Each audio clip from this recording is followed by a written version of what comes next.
ଭାଇ ଯୋଉ ଆମର ପ୍ରଜାପିତା ବ୍ରହ୍ମକୁମାରୀ ପ୍ରଜାପିତା ବ୍ରହ୍ମକୁମାରୀ ଈଶ୍ୱରୀୟ ବିଶ୍ୱବିଦ୍ୟାଳୟ ଇଏ ହଉଛି ଏକ ଶିକ୍ଷା ଅନୁଷ୍ଠାନ। ଏ ଅନୁଷ୍ଠାନ କି ଆମ ଭାରତ ବର୍ଷରେ ଭାରତର ବାହାରେ ମଧ୍ୟ ପୃଥିବୀରେ 140ଟା ଦେଶରେ ଏଇ ବିଦ୍ୟାଳୟ ଅଛି। ଏଇ ବିଦ୍ୟାଳୟର ଲକ୍ଷ୍ୟ ହଉଛି ଆମେ ପ୍ରକୃତରେ କିଏ, କୋଉଠୁ ଆସିଛନ୍ତି, ଆମର ପିତା ପରମାତ୍ମା ଭଗବାନ କିଏ, ଯାହାକୁ ଆମେ ସକାଳୁ ସନ୍ଧ୍ୟା ପର୍ଯ୍ୟନ୍ତ ଖୋଜୁଛନ୍ତି, ଆଜି ପର୍ଯ୍ୟନ୍ତ ଏତେ ବ୍ରତ ଉପବାସ କରୁଛନ୍ତି, ତାଙ୍କ ପାଇଁ ବହୁତ କଷ୍ଟ ସହନ କରୁଛନ୍ତି। ପ୍ରକୃତରେ ପରମାତ୍ମା କିଏ ତାଙ୍କୁ ଜାଣିବା ପାଇଁ ତ ଆମକୁ ଏଇ ସ୍ଥାନରେ ଆସିବାକୁ ପଡିଥାଏ। ତ ପ୍ରଥମେ ଆମେ ନିଜର ପରିଚୟ ପ୍ରଥମେ ଜାଣିଥାନ୍ତି କି ପ୍ରକୃତରେ ଆମେ କିଏ। ତ ଏଇପରି ଦେଖନ୍ତୁ ଦେଖାଯାଉଛି କି ଆମର ପ୍ରକୃତ ପରିଚୟ ଯଦି ଆଜିର ଦୁନିଆରେ ମଣିଷକୁ ପଚରାଯାଏ କି ପ୍ରକୃତରେ ତୁମେ କିଏ, ସେ ନିଜର ଆଡ୍ରେସ କହିବ, ନିଜର ନାଁ କହିବ। କାହାକୁ ନା ଯୋଉକୁ ହାଡ ମାଂସର ଶରୀର ଦେଖିକି ଦିଆଯାଇଛି, କିନ୍ତୁ ପ୍ରକୃତରେ ହାଡ ମାଂସର ଶରୀରକୁ ଚଲାଉଥିବା ଶକ୍ତି କିଏ ନା ସେ ଆତ୍ମା। ଅବିନାଶୀ ଚୈତନ୍ୟ ଶକ୍ତି। ମଣିଷ ନିଜକୁ ଯେତେବେଳେ ଭୁଲିଯାଏ ମୁଁ ଗୋଟେ ଶକ୍ତି, ଗୋଟେ ଆତ୍ମା ଅବିନାଶୀ, ସେତେବେଳେ ନିଜକୁ ସେ ଦୁଃଖୀ ମନେ କରେ, ଡର ଚିନ୍ତା ଭୟ ଆସିଥାଏ। ତେଣୁ ଦେଖିବେ ଯଦି ଗୋଟେ ଗାଡିର ଡ୍ରାଇଭରଟେ ବସିଲେ ଗାଡିକୁ ଚଲାଇଥାଏ, ସେମିତି ଆମ ଶରୀର ହଉଛି ଗୋଟେ ଗାଡି, ୟାକୁ ଚଲେଇବା ଡ୍ରାଇଭର ହଉଛି ଆତ୍ମା। ଆତ୍ମା ଗୋଟେ ଅବିନାଶୀ ଚୈତନ୍ୟ ଶକ୍ତି। ଆତ୍ମାରେ କଣ ଥାଏ ନା ମନ ବୁଦ୍ଧି ସଂସ୍କାର ରହିଥାଏ। ଆପଣ ଏଠି ଛିଡା ହଉଛନ୍ତି, ଯାହା ବି ଭାବୁଛନ୍ତି ଆପଣ ମନ ଏ ଚିନ୍ତନ ସୃଷ୍ଟି କରୁଛି। ବୁଦ୍ଧି ଦ୍ୱାରା ଆପଣ ନିର୍ଣ୍ଣୟ ନେଇଥିବାର ଏଠି ଛିଡା ହେଇପାରିଛନ୍ତି। ଆଉ ସଂସ୍କାର ଆପଣଙ୍କୁ ବୁଦ୍ଧିରେ ନିର୍ଦ୍ଦେଶ ହେଲେ ଯୋଉ କର୍ମ କରନ୍ତି ସେଇ ଆଧାରରେ ଆପଣ ସଂସ୍କାର କରିଥାଏ, ଆଉ ସେ ସଂସ୍କାର ଆପଣ ଆତ୍ମାରେ ଡିପୋଜିଟ ହେଇଥାଏ। ସେଇ ଆତ୍ମାର ସଂସ୍କାର ନେଇକି ମଣିଷ ପାପ ପୁଣ୍ୟ ଦୁଃଖ ସୁଖ ଭୋଗ କରିଥାଏ। ଏବେ ଏକ ପ୍ରଶ୍ନ ଆସୁଛି କି ଆତ୍ମା ଏ ସଂସାରକୁ ଆସିଲା କେମିତି। ତ ଆମେ ଦେଖୁଛନ୍ତି ଏଠି ଜଣେ ତିନି ଲୋକ ଅଛି, ତିନି ଲୋକ ମାନେ କଣ ଏଠି ଆଡ୍ରେସ କଥା ହେଇଛି। ଆମେ ବର୍ତ୍ତମାନ ଯୋଉ ଦୁନିଆରେ ଅଭିନୟ କରୁଛନ୍ତି ଇଏ କଣ ନା ଇଏ ହଉଛି ଟାଟାର ମନୁଷ୍ୟ ଲୋକ, ଯୋଉଠି 800 ଭିତରେ ଅଧିକ ଆତ୍ମା ଏଠି ଅଭିନୟ କରିଥାନ୍ତି। ତା ଭିତରେ ଆଉ ଗୋଟେ ଦୁନିଆ ଯୋଉଠି ସୂକ୍ଷ୍ମ ଜୀବଲୋକ ବ୍ରହ୍ମା ବିଷ୍ଣୁ ଶଙ୍କରଙ୍କ ରହିବା ଚାଲ, ଆଉ ଉର୍ଦ୍ଧ୍ୱରେ ଆଉ ଗୋଟେ ଲାଲ ପ୍ରକାଶମୟ ଦୁନିଆ ଦେଖୁଛନ୍ତି, ଯୋଉଠି କି ନିର୍ବାଣ ଧାମ ବା ଶାନ୍ତି ଧାମ, ଯୋଉଠି ଆମ କୋଟି କୋଟି ଆତ୍ମାର ଘର। ତ ଆମେ ଆତ୍ମା ସମସ୍ତେ ଏଇଟା ହଉଛି ଆମର ପରମାନେଣ୍ଟ ଆଡ୍ରେସ। ଆମେ ଏଇଠୁ ଏ ଦୁନିଆକୁ ନିଜର ଅଭିନୟ କରିବାକୁ ଆସିଛନ୍ତି। ତ ଏ ଦୁନିଆର ମାଲିକ ବା ବିଶ୍ୱ ନାଟକର ନିର୍ଦ୍ଦେଶକ ରଚୟିତା ହଉଛନ୍ତି ପରମାତ୍ମା, ଯିଏକି ଆମ ଆତ୍ମାର ପିତା, ଯିଏକି ସବା ଉପରେ ଅଛନ୍ତି। ତ ପରମାତ୍ମାଙ୍କର ପରିଚୟ ରୂପକୁ ଜାଣିବାକୁ ଗଲେ ଏଠି ଦେଖନ୍ତୁ, ଇଏ ହଉଛି ପରମାତ୍ମାଙ୍କର ସମ୍ପୂର୍ଣ୍ଣ ରୂପ, ଯୋଉଟା କି ଅତି ସୂକ୍ଷ୍ମ ବିନ୍ଦୁ ହେଲେ ମଧ୍ୟ ସେ ହଜାର ସୂର୍ଯ୍ୟ ଠାରୁ ତେଜମୟ। ତାଙ୍କର ଶକ୍ତି ସାରା ବିଶ୍ୱ ବ୍ରହ୍ମାଣ୍ଡରେ ପ୍ରକାଶ କରୁଛି। ଆମେ ଆତ୍ମା ନିଜକୁ ନିଜର ଆତ୍ମିକ ସ୍ମୃତିରେ ଶୀତ ପରମାତ୍ମାକୁ ଧ୍ୟାନ କରୁଛନ୍ତି। ପରମାତ୍ମାର ସମସ୍ତ ଶକ୍ତି ଆମ ଆତ୍ମାକୁ ମିଳିବାକୁ ଲାଗେ, କିନ୍ତୁ ଆଜିର ଦୁନିଆ ଏ ଶିକ୍ଷାକୁ ଜାଣିପାରି ନାହିଁ। ସେଥିପାଇଁ ଆମେ ଶିକ୍ଷାକୁ ଗ୍ରହଣ କରିବା ପାଇଁ ଶୁଣିବା ପାଇଁ ହେଲେ ଏଇ ଆଡ୍ରେସରେ ଆସିବାକୁ ପଡିବ। ପ୍ରଜାପିତା ବ୍ରହ୍ମକୁମାରୀ ଈଶ୍ୱରୀୟ ବିଶ୍ୱବିଦ୍ୟାଳୟ ଆମ ରାଜନୀତି ମେଡିଟେସନ ସେଣ୍ଟର, ଯୋଉଠି ବିନା ମୂଲ୍ୟରେ ଟେରାରିଷ୍ଟ କମ୍ପାନୀ ନିକଟରେ ବିନା ମୂଲ୍ୟରେ ଶିକ୍ଷାକୁ ଗ୍ରହଣ କରିପାରିବେ। ପରମାତ୍ମା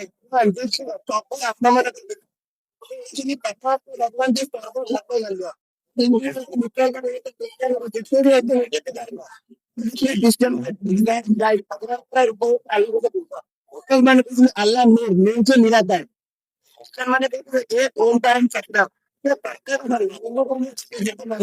ଶିବ ମନ୍ଦିର ସେଠି ପରମାତ୍ମାଙ୍କର ପ୍ରତ୍ୟେକ ଧର୍ମକୁ ଆପଣ ଦେଖିବେ ପିତାଙ୍କର ଭାଗବତ ସ୍ୱରୂପ ନିରାକାର ହଉଥିଲା। ସେଟା ପରେ ପରମାତ୍ମା ସେଥିପାଇଁ ନିରାକାର। ଯଦି ଆମେ ନିରାକାର କରୁଛନ୍ତି ତାଙ୍କର କୌଣସି ହାତ ଗୋଡ ସରିଏ ନଥିବାରୁ ସେଥିପାଇଁ ସେ ତିନି ଦେବତା ବ୍ରହ୍ମ ବିଷ୍ଣୁ ଶଙ୍କର। ପାଳନ ଏବଂ ତାଙ୍କର ଗୋଟେ ବିନାଶ କରୁଛନ୍ତି। ପାଳନ ପରମାତ୍ମା ନିରାକାର, ତାଙ୍କର ପରିଚୟ କଣ ପରମାତ୍ମା ହଉଛନ୍ତି ଶିବ, ସମସ୍ତଙ୍କର କଲ୍ୟାଣକାରୀ ପିତା। ତାଙ୍କର ଧ୍ୟାନ କରୁଛନ୍ତି, କାହାକୁ ଧ୍ୟାନ କରୁଛନ୍ତି ନିଜର ପିତା ପରମାତ୍ମା ଶିବଙ୍କୁ। ବୁଝିପାରୁଛନ୍ତି। ଆମେ ଟିକେ ଏପଟକୁ ଆସିଯିବା। ସିଏ ଶିବ ସିଏ ଶଙ୍କର, ଶିବ ସବୁବେଳେ ଧ୍ୟାନ ଦେଇଥାନ୍ତି ନିଜର ପିତା ଶଙ୍କର ଯଦି ଭଲ କରୁଛନ୍ତି ସମସ୍ତେ ମନରେ ଆସିବା ଦରକାର। କିନ୍ତୁ ଏଠି ସମ୍ପୂର୍ଣ୍ଣ ଭାବରେ ବୁଝାଇ ଦିଆଯାଇଛି ଯିଏ ଶିବ ସିଏ ଶଙ୍କର ନୁହନ୍ତି। ବୁଝିପାରୁଛନ୍ତି, ଶଙ୍କର ହଉଛନ୍ତି ବିନାଶକାରୀ, ଶିବ ହଉଛନ୍ତି ସମସ୍ତଙ୍କର ପିତା କଲ୍ୟାଣକାରୀ। ଆମେ ଏଠି ଦେଖିବା ଏକ ସୃଷ୍ଟି ନାଟକର ରଚୟିତା ବା ନିର୍ଦ୍ଦେଶକ କିଏ। ବର୍ତ୍ତମାନ ସୃଷ୍ଟି ଆମେ ଯୋଉ କହୁଛନ୍ତି ଏ ସୃଷ୍ଟି କେବେ ଆରମ୍ଭ ହୋଇଥିଲା ଏବଂ କେମିତି ମଝିରୁ କେମିତି ଅନ୍ତ ପର୍ଯ୍ୟନ୍ତ ତ ଏ ସୃଷ୍ଟିର ନାଟକ ଚାଲିଛି, ଆଉ ତାର ନିର୍ଦ୍ଦେଶକ କିଏ। ଯେତେବେଳେ ସୃଷ୍ଟିର ଆରମ୍ଭ ହୋଇଥିଲା ସେତେବେଳେ ଏ ଦୁନିଆରେ ସୁନ୍ଦର ସତ୍ୟ ପ୍ରଧାନ ସତ୍ୟଯୁଗ ଦୁନିଆ ଥିଲା, ଯୋଉଠିକି ଲକ୍ଷ୍ମୀ ନାରାୟଣ ରାଜ୍ୟ କରୁଥିଲେ। ବୁଝିପାରିଲେ। ତାପରେ ଆରମ୍ଭ ହୁଏ ସତ୍ୟଯୁଗ ପରେ ତ୍ରେତୟା ଯୁଗ। ତ୍ରେତୟା ଯୁଗରେ ରାମ ସୀତା ଥିଲେ। ତ ଏଇ ଦିଟା ସମୟରେ ଆମ ଭାରତରେ ସ୍ୱର୍ଗ ଥିଲା। ଯେତେବେଳେ ସୃଷ୍ଟି ଚକ୍ର ବୁଲି ବୁଲିକି ଆରମ୍ଭ ହେଇଯାଏ ସତ୍ୟଯୁଗ, ତ ଏଇ ସ୍ୱର୍ଗର ବିନାଶ ପରେ ଆରମ୍ଭ ହେଇଯାଏ ଦ୍ୱାପର ଯୁଗ। ଦ୍ୱାପର ଯୁଗରେ ଅନେକ ଧର୍ମ ସ୍ଥାପକ ମାନେ ପୃଥିବୀକୁ ଆସିଥାନ୍ତି। ମୁସଲମାନ ଧର୍ମର ଧର୍ମ ସ୍ଥାପକ, ବୌଦ୍ଧ ଧର୍ମର, ଖ୍ରୀଷ୍ଟିଆନ ଧର୍ମ, ଅନେକ ଧର୍ମ ସ୍ଥାପକମାନେ ଆସି ସେମାନଙ୍କର ଭଗବାନଙ୍କର ବାର୍ତ୍ତାକୁ ସାରା ବିଶ୍ୱରେ ପହଞ୍ଚାଇଥାନ୍ତି। କିନ୍ତୁ ଏହା ଫଳରେ କଣ ହୁଏ, ମଣିଷ ଏହାକୁ ନ ବୁଝିପାରି ମଣିଷକୁ ଭଗବାନ ବୋଲି ମାନୁଥାଏ। ଭିତରେ ଲଢେଇ ଝଗଡା, ବାଦ ବିବାଦ ସୃଷ୍ଟି କରିଥାଏ। ତ ଏଇ ବାଦ ବିବାଦ ଫଳରେ ଆରମ୍ଭ ହେଇଯାଏ କଳିଯୁଗ। କଳିଯୁଗରେ ଦେଖିବେ ମଣିଷ ମାନଙ୍କ ପାଖରେ ସବୁ କିଛି ଭରପୁର ହେଇକି ଅଛି। ଆଲିସାନ ବଙ୍ଗଳା ଠାରୁ ଆରମ୍ଭ କରିକି ଗାଡି ଟଙ୍କା ପଇସାରେ ଭରପୁର ଅଛି, କିନ୍ତୁ ମନୁଷ୍ୟ ମନରେ ଏବେ ଶାନ୍ତି ସୁଖ ନାହିଁ। ତ ସେଥିପାଇଁ ଆମେ ଲାଗୁଛି ଏବେ କଳିଯୁଗର ଅନ୍ତିମ ସମୟ। ଏବେ ଦେଖିବେ ଭାରତରେ ଜନସଂଖ୍ୟା ଯେତେ ଦ୍ରୁତ ଗତିରେ ବଢୁଛି, ଲୋକମାନଙ୍କ ପାଖରେ ଖାଇବାକୁ ନାହିଁ, ତାଙ୍କର ଜମି ମଧ୍ୟ ନାହିଁ। କିନ୍ତୁ ଏଇ ଦ୍ରୁତ ଗତିରେ ଜନସଂଖ୍ୟା କେତେ ଦିନ ବଢିବ? ତ ସେଥିପାଇଁ ଜଣା ପଡୁଛି ବର୍ତ୍ତମାନ କଳିଯୁଗର ଅନ୍ତିମ ସମୟ। ତ କଳିଯୁଗର ଶେଷ ଆଉ ସତ୍ୟର ଆରମ୍ଭ, ଏଇ ଦୁଇଟାର ମଝି ସମୟକୁ କୁହାଯାଉଛି ସଙ୍ଗମ ଯୁଗ। ସଙ୍ଗମ ଯୁଗ ପରମାତ୍ମା ଯିଏକି ସୃଷ୍ଟିର ରଚୟିତା, ସିଏ ଯେତେବେଳେ ଧରା ପୃଷ୍ଠକୁ ଅବତରଣ କରିଥାନ୍ତି, ସେତେବେଳେ ଆରମ୍ଭ ସଙ୍ଗମ ଯୁଗ। ସଙ୍ଗମ ଯୁଗରେ ଦେଖିବେ ପ୍ରତ୍ୟେକ ଆତ୍ମା ନିଜର ପିତା ପରମାତ୍ମାଙ୍କର ପରିଚୟ ପାଇଥାଏ। ଆମେ ମଧ୍ୟ ଆଜି ପର୍ଯ୍ୟନ୍ତ ଭଗବାନଙ୍କ ଖୋଜରେ ଥିଲେ, ଭଗବାନଙ୍କୁ ଖୋଜୁଥିଲେ ସବୁଆଡେ, କିନ୍ତୁ ପରମାତ୍ମା କୋଉଠି ଏତେ ଚିହ୍ନିବା ପାଇଁ ବ୍ରହ୍ମାକୁମାରୀ ବିଶ୍ୱବିଦ୍ୟାଳୟ, ଯୋଉଠି ପରମାତ୍ମା ନିଜେ ବିଶ୍ୱବିଦ୍ୟାଳୟକୁ ସ୍ଥାପନ କରିକି ତାଙ୍କର ପରିଚୟ ଏବଂ ସାରା ସୃଷ୍ଟି ଚକ୍ରର ଜ୍ଞାନକୁ ସେ କାହା ନା କାହା ମାଧ୍ୟମରେ ସାରା ଦୁନିଆରେ ପ୍ରସାରିତ କରୁଛନ୍ତି। ଏଠି ଦେଖାଯାଉଛି ଆମ ଭାରତ ବର୍ଷରେ ଏଠିକି ପ୍ରତ୍ୟେକ ଯୁଗରୁ ଆମେ କରୁଛନ୍ତି ଲକ୍ଷ୍ୟ ଦୁନିଆ ଥିଲା ସତ୍ୟ ପ୍ରଧାନ ଯୋଉଠି ଲକ୍ଷ୍ମୀ ନାରାୟଣଙ୍କର ଅଛି। ଏ ଦୁନିଆରେ କଣ ସମସ୍ତେ ସମ୍ପୂର୍ଣ୍ଣ ପବିତ୍ର ସେମାନେ ସବୁ ଆୟୁଷ ମଧ୍ୟ 150 ବର୍ଷ ଆଠକର ଜନ୍ମ ଜନ୍ମ ନେଲା ପରେ ଯୁଗ ଲକ୍ଷ୍ମୀ ନାରାୟଣ ଉପରେ ରାମ ସମସ୍ତ ଖସି ହେଇଛନ୍ତି କଣ ଚନ୍ଦ୍ର 14 କଳା ଚାଲିଯାଏ ସେମାନଙ୍କର କଣ ଏଇ ସବୁ କମିଟି 120 ବର୍ଷ ହୋଇଯାଏ। ତାପରେ ଆରମ୍ଭ ହୁଏ କଣ ଯୁଗ। ଏଇ ଦୁଇଟା କେବଳ ଆମ ଭାରତ ବର୍ଷରେ ଥିଲା, ଏଠି ଅନେକ ଅଲଗା ଲେଖା ହେଇଛି। ତ ତାପରେ ଆରମ୍ଭ ହୁଏ ଦ୍ୱାପର ଯୁଗ। ଦ୍ୱାପର ଯୁଗରେ ଅନ୍ୟ ସବୁ ଧର୍ମ ଶାସ୍ତ୍ର ମାନେ ଆସିକି ପରମାତ୍ମାରେ ସନ୍ତୁଷ୍ଟ ହେଇଥାନ୍ତି, କିନ୍ତୁ ମଣିଷ ଏହା ନ ବୁଝିପାରି ନିଜ ନିଜ ଭିତରେ ଲଢେଇ ଝଗଡା କରିଥାଏ, ମନ୍ଦିର ସ୍ଥାପନ କରିବା ଆରମ୍ଭ କରିଥାନ୍ତି। ଏଠି ଦେଖାଯାଉଛି ଦେଖନ୍ତୁ ମଣିଷ ତାର ମୂର୍ତ୍ତିକୁ ପୂଜା କରୁଥିଲା, କୌଣସି ଗଛ ତତ୍ତ୍ୱକୁ ପୂଜା କରିବାକୁ ଲାଗିଛି। ମଣିଷର ମନୋବୃତ୍ତି କେତେ ନିଚା ହୋଇଯାଇଛି, ମଣିଷର ଖରାପ ଦୃଷ୍ଟି। ଏଠି ଆପଣ ଦେଖିପାରୁଛି ମଣିଷ ଅନ୍ୟକୁ କଣ ଚକ୍ରାନ୍ତ କରିକି କଣ୍ଟାରେ ପକଉଛି, ଅର୍ଥାତ ତା ପାଇଁ ସ୍ୱାର୍ଥ ଅଭିନୟ କରୁଛି। କିନ୍ତୁ ଏ ଆମକୁ ଲାଗୁଛି ଯେହେତୁ କଳିଯୁଗର ଭାଇ ଭାଇ ଦେଶ ଦେଶ ଯୁଦ୍ଧ ଚାଲୁଛି, ଯାହା ଫଳରେ ରକ୍ତ ହଉଛି। କିନ୍ତୁ ଏ ଦୁନିଆ ଚାଲିଛି ପରମାତ୍ମା ଯିଏ ବଚେଇତା ତାଙ୍କୁ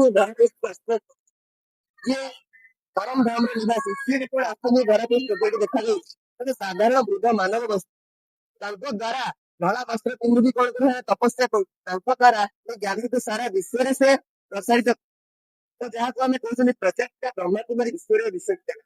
ଆହୁରି ମଧ୍ୟ ସୃଷ୍ଟି ଅନ୍ତରକୁ ସେ ଆସିକି ପ୍ରଥମେ ଯେତେବେଳେ ଛୋଟ ଥାଏ, ଅର୍ଥାତ୍ ଏ ମନୁଷ୍ୟ ସୃଷ୍ଟିକୁ ଆମେ ବୃକ୍ଷ ସହିତ ତୁଳନା କରୁଛୁ। ପ୍ରଥମେ ଯେତେବେଳେ ବୃକ୍ଷଟି ଆରମ୍ଭରୁ ଦେଖାଯାଏ ସତ୍ୟ ଯୁଗରେ ଜନସଂଖ୍ୟା ଥିବାରୁ ଲକ୍ଷ୍ମୀ ନାମକ ରାଜ୍ୟ ସୁନ୍ଦର ସତ୍ୟ ପ୍ରଦାନ, ତାପରେ ଆରମ୍ଭ ଅନ୍ୟ କୌଣସି ସୁଖୀ ଏବଂ ଶାନ୍ତମୟ ପରିବେଶରେ ରହିଥାନ୍ତି। ଯେତେବେଳେ ଦ୍ୱାପର ଯୁଗ ଆରମ୍ଭ ହୁଏ, ସେଠି ଅନ୍ୟ ଧର୍ମ ସ୍ଥାପକ ମାନେ ଆସି ନିଜର ଶାଖାକୁ ବିସ୍ତାରିତ କରିଥାନ୍ତି। ଦେଖାଯାଉଛି ଏଠି କଣ ଇବ୍ରାହିମ ଦ୍ଵାରା ମୁସଲମାନ ଧର୍ମ, ଶ୍ରୀକୃଷ୍ଣଙ୍କ ଦ୍ଵାରା ଖ୍ରୀଷ୍ଟିଆନ ଧର୍ମ, ଗୌତମ ବୁଦ୍ଧଙ୍କ ଦ୍ଵାରା ବୌଦ୍ଧ ଧର୍ମ ଏବଂ ଶଙ୍କରାଚାର୍ଯ୍ୟଙ୍କ ଦ୍ଵାରା ସନାତନ ଧର୍ମ, ଏହି ସବୁ ଧର୍ମ ପ୍ରସାର ଅନେକ ଜନସଂଖ୍ୟା ବଢି ବଢିକି ଏ ବୃକ୍ଷକୁ ଆହୁରି ବିସ୍ତାରିତ କରିଥାନ୍ତି। ତାପରେ ଦେଖାଯାଏ ଆରମ୍ଭ ହୁଏ କଳିଯୁଗର ଶେଷ ସମୟରେ ଆମେ ଦେଖିପାରୁଛୁ ଅନେକ ଜନସଂଖ୍ୟା ଆସିଥାଏ। ଦୁନିଆରେ ପ୍ରାୟତଃ 4,000 ମଠ ପନ୍ଥ ମନ୍ଦିର ହଉଛି, ସବୁ ଆମ କତିରେ ଲୋକମାନେ ଦୁଃଖ ରହୁଛନ୍ତି, ଯାହାର କାରଣ ଏ ଦୁନିଆ ଅନ୍ତିମ ସମୟକୁ ପ୍ରାପ୍ତ କରିବା। କଳିଯୁଗରୁ ଯୁଗ ଦୁନିଆକୁ ସ୍ଥାପନ କରିବା ପାଇଁ ଯଦି କୌଣସି ନା ଆମେ ସରକାର ପରିବର୍ତ୍ତନ କରିପାରିବା, ନା କୌଣସି ମନୁଷ୍ୟ ଆମକୁ ଏକ ମହାସତ୍ତା ପରମାତ୍ମା ଦେଖାଯାଉଛି ଜଣେ ସାଧାରଣ ମାନବ ଛିଡା ହେଇଛନ୍ତି, ତାଙ୍କ ଶରୀର ଭିତରେ ପରମାତ୍ମା ପ୍ରବେଶ କରି ଆମକୁ ଏ ସୃଷ୍ଟିର ସାରା ରହସ୍ୟ ବୁଝାଉଛନ୍ତି। ଆଉ କହୁଛନ୍ତି ଏ ଦୁନିଆ 3ଟି ଉପାୟରେ ବିନାଶ। କଣ 3ଟି ଉପାୟ? ଏଠି ଆମେ ଦେଖୁଛେ ପ୍ରାକୃତିକ ବିପର୍ଯ୍ୟୟ, ବୁଝିପାରୁଛନ୍ତି। ତାପରେ ଏଠି ଦେଖାଯାଉଛି ଦେଶ ଦେଶ ଭାଇ ଭିତରେ ଯୁଦ୍ଧ ବର୍ତ୍ତମାନ ଚାଲିଛି, ରକ୍ତପାତ ମଧ୍ୟ ରକ୍ତର ନଦୀ ବହିବ। ତୃତୀୟରେ ଆମେ ଦେଖୁଛନ୍ତି ଆମେରିକା ରାସିଆ ଦୁଇ ମହାଶକ୍ତି ଯେତେବେଳେ ତୃତୀୟ ବିଶ୍ୱଯୁଦ୍ଧ ଲାଗି କଣ ବୋମା ପଡିବ, ଯାହା ଫଳରେ ସାରା ବିଶ୍ୱ କଣ ହବ ପାଉଁଶ ତଳରେ ନିଆଁ ଭଳି ପାଠୁଛି। ସେଥିପାଇଁ ଏ ଦୁନିଆ ବର୍ତ୍ତମାନ ନା ପରିବର୍ତ୍ତନ ହେବା ଗୋଟେ ଏ ବୃକ୍ଷର ଆୟୁଷ ଏବେ ସମାପ୍ତ ହେଇସାରିଲାଣି। ବୃକ୍ଷର ଆୟୁଷ ହଉଛି 5,000 ବର୍ଷ। 5,000 ବର୍ଷ ପରେ ପୁଣି ଥରେ ନୂଆ ବୃକ୍ଷର ଚାରା ଲାଗିଥାଏ, ଯୋଉଟାକି ଆମେ କହୁଛନ୍ତି ସତ୍ୟଯୁଗ ପାଇଁ ପରମାତ୍ମା ଆସିକି ନୂଆ ଚାରା ଲଗେଇ ସାରିଲେଣି। ତ ଆମେ ଦେଖୁଛନ୍ତି ସାରା ପୃଥିବୀ ବିଶ୍ୱ ଏବେ କଣ ନା 5 ବିକାର ଅଗ୍ରେ ଜଳୁଛନ୍ତି। ଆପଣ ଯେତେ ମନୁଷ୍ୟକୁ ଦେଖିବେ ତାଙ୍କ ଭିତରେ 5ଟା ଶତ୍ରୁ ଥିବ, କାମ, କ୍ରୋଧ, ଲୋଭ, ମୋହ, ଅହଙ୍କାର, ନାରୀ ହୁଅନ୍ତୁ କି ପୁରୁଷ ହୁଅନ୍ତୁ। ସେଥିପାଇଁ ମଣିଷ ଭାବୁଛନ୍ତି ଦୁନିଆରେ ଆମେ ସାମ୍ନା ଗଲା ଆମ ଶତ୍ରୁ, କିନ୍ତୁ ଆମର ଶତ୍ରୁ ଆମ ନିଜ ଭିତରେ ଅଛି। ଆମେ ଦେଖୁଛନ୍ତି କାମ, କ୍ରୋଧ, ଲୋଭ, ମୋହ, ଅହଙ୍କାରରେ ସାରା ବିଶ୍ୱ ଏବେ ଜଳୁଛି। ଆମେ ଭାବୁଛନ୍ତି କଳିଯୁଗରେ ପିଲା ଅଛି, କିନ୍ତୁ କଳିଯୁଗରେ ପିଲା ସଂକଟ ବୁଢା ହେଇଗଲାଣି, ଅଙ୍କେତ ସମୟରେ ଆସି ପହଞ୍ଚିଗଲେଣି। ସେଥିପାଇଁ ଆମ ପୃଥିବୀର ସମସ୍ତ ପୃଥିବୀବାସୀ ଏଠି ଦେଖିବେ ଯେମିତି ଗୋଟେ ଗୋଟେ ମାନସିକ ରୋଗୀ ପାଲଟି ଯାଇଛନ୍ତି, ଯୋଉଠିକି ଆମକୁ ଭୟ ଲାଗୁଛି କାଳେ ଆମ ଉପରେ କିଛି ମିସାଇଲ ପଡିଯିବ, କ୍ଷେପଣାସ୍ତ୍ର ପଡିଯିବ, ଆମର କିଛି କ୍ଷତି ହେଇଯିବ। ସେଥିପାଇଁ ସମସ୍ତଙ୍କୁ ଅକ୍ସିଜେନର ଆବଶ୍ୟକତା ଅଛି। ତ ଏହି ସମୟରେ ପରମାତ୍ମା ନିରାକାର ଧରାପୃଷ୍ଠକୁ ଅବତରିତ ହୋଇକି ଆମକୁ ଶିକ୍ଷା ଦଉଛନ୍ତି, ଯୋଉଟେ ଶ୍ଵେତ ବସ୍ତ୍ରଧାରୀ ଭଉଣୀଙ୍କ ମାଧ୍ୟମରେ ଆମ କାନରେ ଆସି ଜ୍ଞାନ ଅମୃତ ଦଉଛନ୍ତି। ଅର୍ଥାତ ଆମେ ସମସ୍ତେ ଅଜ୍ଞାନ ରୂପୀ କୁମ୍ଭକର ନିଦ୍ରାରେ ଶୋଇ ପଡିଛନ୍ତି। ସେ ଆସିକି ଆମକୁ ଶିକ୍ଷା ଦଉଛନ୍ତି କି ମହାବିନାଶ ଏବେ ସମ୍ମୁଖରେ ଉପସ୍ଥିତ, ଅଜ୍ଞାନ ରୂପୀ ନିଦ୍ରାରୁ ଜାଗୃତ ରୁହନ୍ତୁ। ଆମକୁ ଜାଣିବାକୁ ପଡିବ ଆମେ କୋଉ ସମୟରେ ଆସି ପହଞ୍ଚିଲେଣି, କିନ୍ତୁ ଆମେ ସବୁ କିଛି ଜାଣି ମଧ୍ୟ ଏବେ କୁମ୍ଭକର୍ଣ୍ଣ ଭଳି ଅଜ୍ଞାନ ରୂପୀ ନିଦ୍ରାରେ ଶୋଇଯାଉଛନ୍ତି।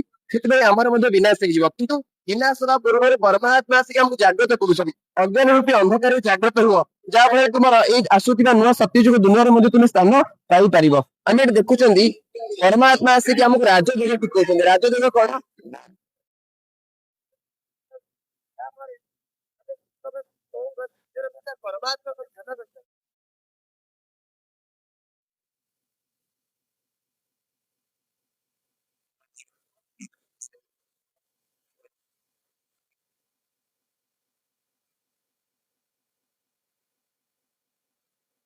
କଣ ନଦୀ, ସବୁ ନଦୀ ଆସିକି ସାଗରରେ ମିଶିଥାଏ।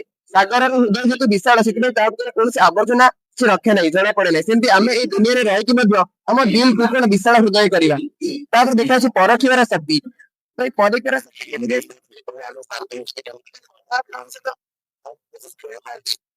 ପରଖିବାର ଶକ୍ତି ଆସିଥାଏ। ବଣୁଆଟି କଣ ସୁନାକୁ ପରଖିଥାଏ 10ଟି ପଥର ମାଧ୍ୟମରେ, ସେମିତି ଆମର ମନ ବୁଦ୍ଧିରେ ଆମେ ପରଖି ପାରିବା।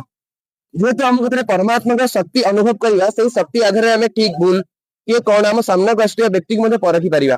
ତାପରେ ଦେଖାଯାଉଛି ନିର୍ଣ୍ଣୟ ଶକ୍ତି। ନିର୍ଣ୍ଣୟ ଶକ୍ତି ମାନେ କଣ? ଡିସିଜନ କଣ ନେବା ଦରକାର, ଆମ ଜୀବନର ଡିସିଜନ କଣ ହେବା ଦରକାର, ବର୍ତ୍ତମାନ କୋଉ ମାର୍ଗରେ ଯିବା ଦରକାର, ତ ନିର୍ଣ୍ଣୟ ଶକ୍ତି। ତାପରେ ଦେଖାଯାଉଛି ସମ୍ମୁଖୀନ ହେବାର ଶକ୍ତି। ଆମେ ଦୁନିଆରେ ସବୁ ଜିନିଷ ସମ୍ମୁଖୀନ କରୁଛନ୍ତି, ଯଦି ଆମର ପରିବାର କି ନିଜର ଆତ୍ମୀୟ ସ୍ୱଜନ କିଏ ଚାଲି ଯାଉଛନ୍ତି, ଆମେ ତାକୁ ସାମ୍ନା କରିପାରୁନାହାନ୍ତି। ତ ଏଇ ଶକ୍ତି କେମିତି ମିଳିଥାଏ ନା ଏଇ ଶକ୍ତି କେବଳ ରାଜଯୋଗ ମାଧ୍ୟମରେ ମିଳିଥାଏ। ତାହେଲେ ସାମ୍ନା କରିବା ଶକ୍ତି କଣ ନା ଆମେ ସମସ୍ତେ ହେଉଛନ୍ତି ଆତ୍ମା, ଏଇ ଜ୍ଞାନ ଆମେ ଶିଖିଲେ। ଯିଏ ବି ଏ ଦୁନିଆରେ ଆଜି ଚାଲି ଯାଉଛନ୍ତି ସିଏ ବି ଆତ୍ମା, ସେ ନିଜର ପିତା ପରମାତ୍ମାଙ୍କ ପାଖକୁ ଯାଉଛନ୍ତି। ତ ଆମେ ମଧ୍ୟ ଦିନେ ନା ଦିନେ ଏଇ ଦୁନିଆରୁ ଯିବା।